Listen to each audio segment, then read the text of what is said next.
Hey guys, and welcome back to another Access 72 video, and in today's video I'm back with another interview and I'm here with Alfie Poole. Alfie, how are we?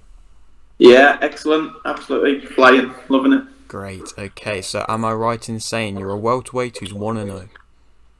Yeah, I had my professional debut at welterweight. I'm probably more of a super lightweight, Okay. but yeah. Yes, these things do change at the start of your career, but Yeah. okay, and so if you're under around here and you haven't yet subscribed, please do so. Like the video if you do need like video, and let's get straight into it. So, the question which I always like to start off with is, why did you start boxing? I got into boxing. I was actually playing football for the early years of my life. So I got into boxing literally just to try and help my football, really. Just to try and help the fitness. Mm-hmm. And obviously, once you start in the gym, you start sparring. I fell in love with it, and then that was it. I just set the ball off rolling from there. Great. And so, do you remember what happened in your first amateur fight? My first amateur fight was bloody hell. Yeah, I remember. I wouldn't say I was useless, but I definitely wasn't great. Right. But I thought it was on a Whitehaven home show, which was my local gym, and I had loads of people coming to watch us. I think I won.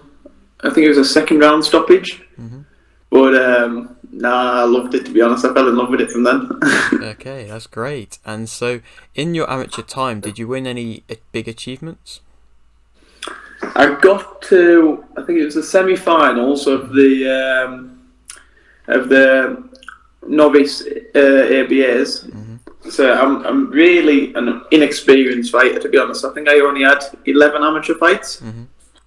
So the decision to turn over was, I think some people frowned upon it in a way because the inexperience, but the amount of sparring I'm getting and the rate I'm improving. That's the reason why I decided to go for it. That's fair. And so far you've got the one fight and the one win. And so how happy were you with your performance of your debut? I was chuffed. I mean, there's always things I can improve on, but as long as my coach was happy, which he was, and it's not really that often that he's that happy. So no, as long as he's happy, I'm happy. As long as my people who've come up to watch are happy. That's all that matters. Definitely. And so, how's preparation been going for your November 12th fight? Yeah, really good. I came off the back end of my debut, so I think I only had about a week off. I mean, I was still training. I just ate a little bit better, ate a little bit more food. I could indulge a little bit. No, but I had a little bit of relaxation, but then straight back in the gym. That's been good. Great. And so, how much do you know about your upcoming opponent? Not a great deal, to be honest. I think there's videos out there knocking about. I haven't had a great look into him. I've seen little clips. I know my coach, he's going to be looking into him a little bit more than me, but I think the plan is I'm just going to go do what I do best. Let him deal with me. Great. And so you said you were speaking about how you like to make your fans happy, which is always a good thing to see. Yeah. And so for any new fans that might be watching this, why should people come and watch you? What makes you interesting as a fighter? Well, I aspire. When I like watching boxing, I like watching the older stuff, the 80s stuff, the Roberto Duran, the Sugar Ray Leonard and stuff like that, the throwback fighters. So when it's all said and done, I want to be remembered as being in good fights, good all-action fights, to be honest. Whether or not it's the right steps to take, but I think if people are paying the good money to come and watch your fight, they want to be entertained, don't they? I like to fight at the end of the day. Great. No, it seems like you've got a lot of passion towards the sport, and you enjoy what you're doing, which is great. And so yeah, that's all that matters, doesn't it? Definitely. And so, as a whole, what kind is that the kind of driving factor to keep you motivated? Just your enjoyment of the sport? So that's all it ever started out to be, just the enjoyment. If I wasn't enjoying it, I would have backed it in, to be honest. I mean, it keeps us on the straight and narrow as well. The training, it takes up a lot of time, but no, I love it. great. And so you spoke in your prior answer about how you like the 80s fighters, and do you think you could maybe you've taken bits from certain 80s fighters, and is there any ones that you maybe compare yourself to, style wise? It's my idol has got to be Roberto Duran. I'd say absolutely love him. But watching back any of the great fighters from the past, I just love watching any of them old fights. If I go back, if I'm going to go and watch boxing, if I was to sit down and watch boxing this afternoon, I'd go on YouTube, I'd find just an old fight, and I know it's just better. Everyone's much harder back then, aren't they? Much harder, all action.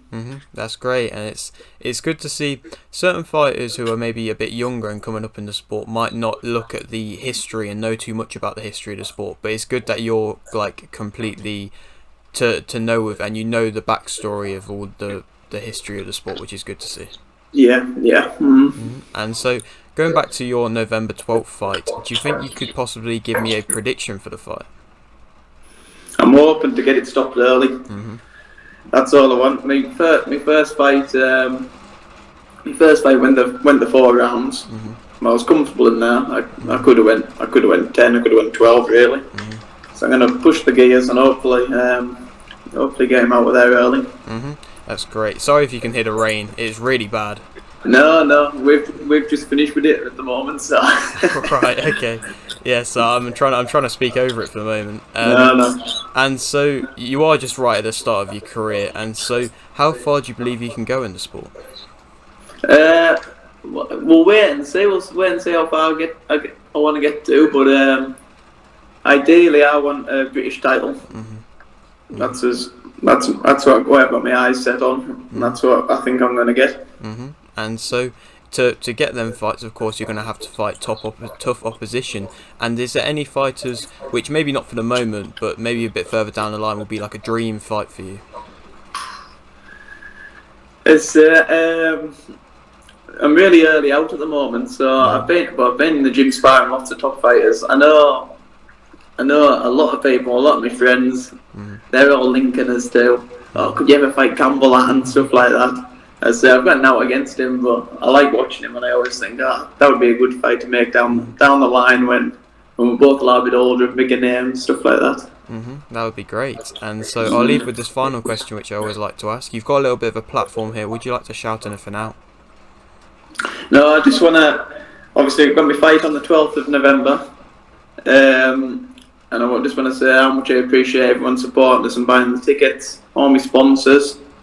That if it wasn't for them, I wouldn't be able to do it at all, really. Everyone that makes that, I know it's a lot of travelling to make for wherever I fight, but I want to just thank everyone so much for buying tickets and coming to support us. That's great. Okay, well, thank you very much for doing this interview, mate. No, thank you. It's been a pleasure talking to you. And maybe a bit further along down the line, we can come back and do a return interview. Yeah, definitely. Alright, great. Well, if you are new around here and you haven't subscribed, please do so. Like the video if you do need like video, and thanks for watching.